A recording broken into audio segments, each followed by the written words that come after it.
Alright, I'm CHX42 and doing a Metroid any percent run, and we're going to do the Kraid first route where we go and just go straight to Kraid, kill him, and then get Ice Beam, go to Mother Brain, and get out of here as fast as we can. And I got Takate today with me on commentary. Welcome everybody, I am Takate, and I'm going to be commentating CHX's Metroid run. Of course, you guys are in for a real treat here. CHX is the world record holder in any percent deathless, all bosses deathless for Metroid. He's just been on a tear the past 3 months, ripping through these world records in Metroid. So yeah, CHX, I guess whenever you're ready, take it away. Alright, cool. I think I'm going to play a Zero Suit today because I feel like it. So we're going to put that code in. Just a cosmetic change to have the Zero Suit instead of the regular suit. And then we're going to start going here. So, ready? 3, 2, 1, go!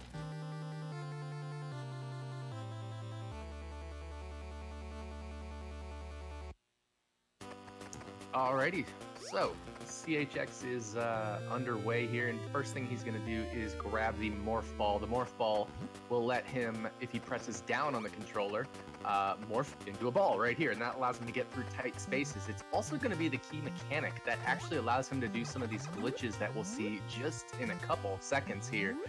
He's going to morph into a ball and then unmorph, and when that happens, Samus will go one tile higher, and if he keeps repeatedly doing that, you see him doing it right there, if he keeps repeatedly doing that, that'll allow him to just glitch right up through the doors here into a screen wrap, and so he'll actually come out the bottom side of the screen and roll out of the wall here. And this is going to take him into Kraid's lair. That's because normally you would need to go collect bombs to blow up through the floor and take a different route. It's a lot longer. These glitches allow him to just go straight into Kraid's lair. So he's going to be doing a few of these. There is actually going to be some off-screen movement in the next two door wraps. The first one's going to be a little simpler. He's going to wrap off-screen. He's going to tap left and then do a big full jump and then continue wrapping. And then on the following one, there's even going to be more complex off-screen movement. But I wanted to talk about this, what you see Samus doing here, these unmorphed jump things, because that's also how he's going to kill Kraid. Kraid is going to take 96 hits with his pea shooter here, and what he's going to do is he's going to try to jump up and down like this to get shots high enough to get over Kraid's spikes, and that'll actually hit Kraid in the head before Kraid starts doing spike cycles, and then he's going to roll into a ball and attack Kraid in a different manner as well. So right now you see him doing his third set of wraps here. He's just repeatedly jumping up and down to get the screen to scroll far enough, and then he'll do one more wrap, and he'll be right in the room before Kraid's room. So once again, it's going to take 96 hits to kill Kraid. He is going to grab an energy tank. That'll boost his health up to 199, which will allow him to do damage boosts while he's fighting Kraid. So 96 hits, grabbing the energy tank. Let's see how he does in this Kraid fight.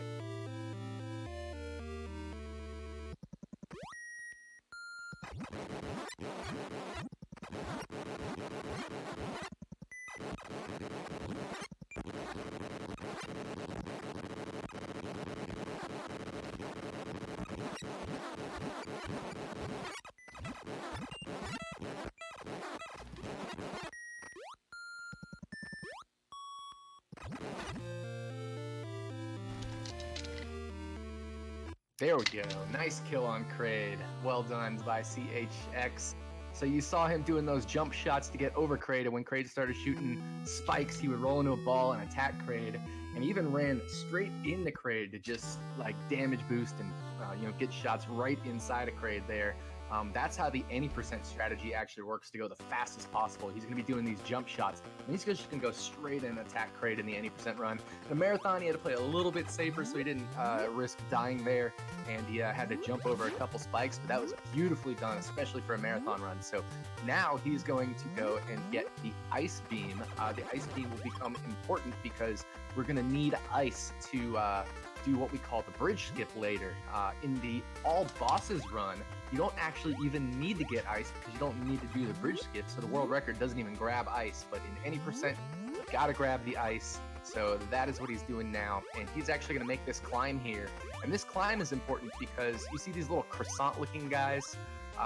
They are called rippers, and what he wants to do is he wants those rippers to be moving left as they leave the screen, because those croissants are going to be linked to the next croissant, and we want them moving left so they get out of our way so that the climb can go faster. If they were moving to the right, you'd either have to kind of do a little dodge around them or just wait on them. So those rippers or croissants are linked to each other through memory slots. So there's 6 different memory slots for enemies. So a lot of this game is based off of enemy manipulation.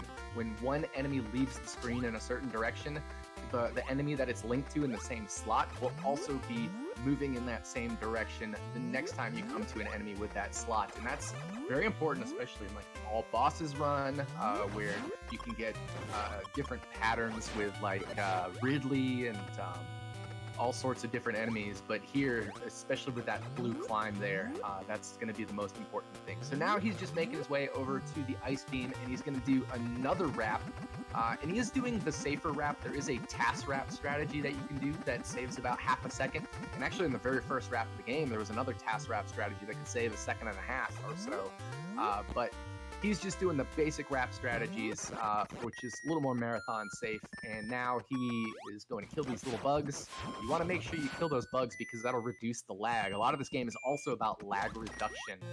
You can save a lot of time just by reducing the lag in the game, and he's gotten the ice beam. So now he will death warp back to the beginning. So this is the any percent category, which means death warps are allowed. So what he's doing, he's holding up an A on the second controller and pressing start on the first controller, and that'll kill Samus and put Samus back at the very beginning of the area that he's in, which in this case is Brinstar, back to the home area. So he did his death warps all the way back to the beginning, and now he's going to make the climb up to Torian. But the way to get into Torian is a little bit interesting. I talked about this thing called bridge skip. This is an unintended consequence that Nintendo didn't mean to do. In the meantime, he's gonna do a real quick detour to grab an energy tank, which is a nice marathon strat. He would not do this in the 80% run, but that's gonna boost his health now to 299, which will just make it a lot easier for him to deal with Mother Brain at the end. But yeah, if this were an 80% run, he wouldn't have gotten that E-Tank, but the bridge skip is an unintended consequence. Nintendo did not mean for that to happen, but it was known about way back in the day. It was one of the earliest known glitches that was written about in Nintendo magazine. So this bridge skip was known way back in the day. It was done a little bit differently then, but there's all sorts of manners and ways to do bridge skip. So what CHX is going to do, the intended thing is to shoot both statues. So you need to shoot the Kraid statue and the Ridley statue, but he didn't kill Ridley, so shooting the Ridley statue isn't going to do anything. Shooting both of the statues would reveal a bridge that he can get across to get into Torian, but because there's no Ridley kill here, he only killed Kraid, he's going to have to somehow get across this area that would normally need a bridge, so that's what bridge skip is, and he is setting up the bridge skip. He's luring this bug, it's called a Rio, in towards the next room, and that guy is going to be the key to getting the bridge skip done. So he's actually going to get a different Rio lured over here. The first one didn't cooperate very well, but the second one will cooperate just fine. So let's watch him do this bridge skip.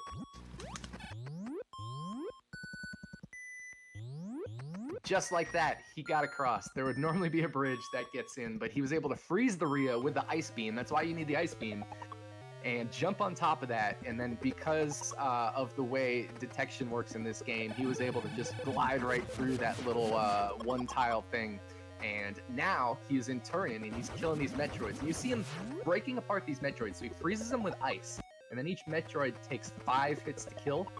The reason he was trying to break them apart one at a time is because the Metroids can either drop health or they can drop missiles. And there's only a 25% chance they drop missiles, and it is based off of the frame. So if you kill them on different frames, you just increase your chance of getting more missiles. And right now, he has not had good missile luck. Still no missiles. So this is marathon luck sometimes, and this is the any percent run. There we go. There's 1 pack of missiles. That gives him 30 missiles. Each pack is 30, so now he has 45 total. He needs to get to at least 73 missiles to kill Mother Brain. there will be Zebtites that he needs to get through. They're basically just like barriers, like blockade things. And each Zebtite takes 8 hits. So there's 5 of those. So that's 40 just to get through the Zebtites. You need 1 missile to break Mother Brain's glass. And you need 32 missiles to kill Mother Brain. So that's at least 73 missiles total. So he will need to get another missile pack at some point. And there's another one, and he will need one more because it's taken so many missiles to just farm and get through that he will need one more. But he will end up with 75 missiles. You do get 75 missiles for killing a mini-boss, which in this case he killed Kraid. So now he has 75 missiles. He is going to go in the Mother Brain and fight Mother Brain. He's going to get through the Zebtites, and the thing about the Zebtites is if you stop hitting them, they will regenerate. They take, like I said, they take 8 hits. They will regenerate back up to 7 if you stop hitting them. So this has to be a constant flow here. So let's watch him get through Mother Brain and the Mother Brain hallway here.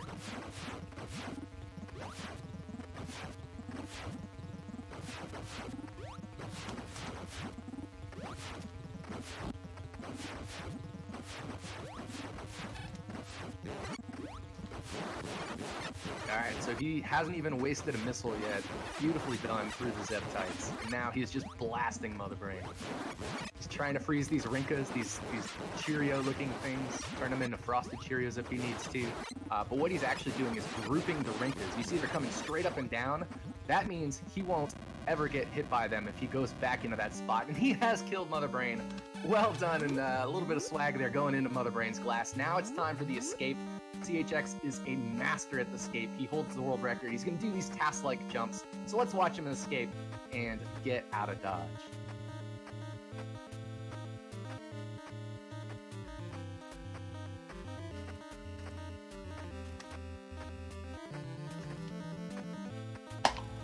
That's time. And that is a clinic on Metroid any percent. Sub 11 in a marathon. That is incredible. Perfect escape there. GG CHX. Congrats on that awesome run. Thanks so much. Thanks everybody for watching. Thanks Retro Gaming for putting this together, letting me be a part of it. It was a blast. Thanks for all the Metroid runners that were part of the block, and stay tuned for more awesome games coming up.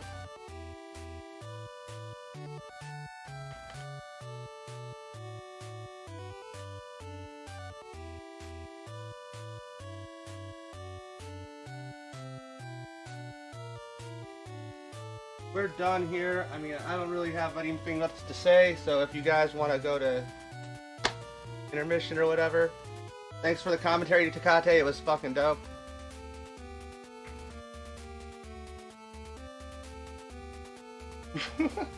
Dropped an F-bomb, because I'm an idiot.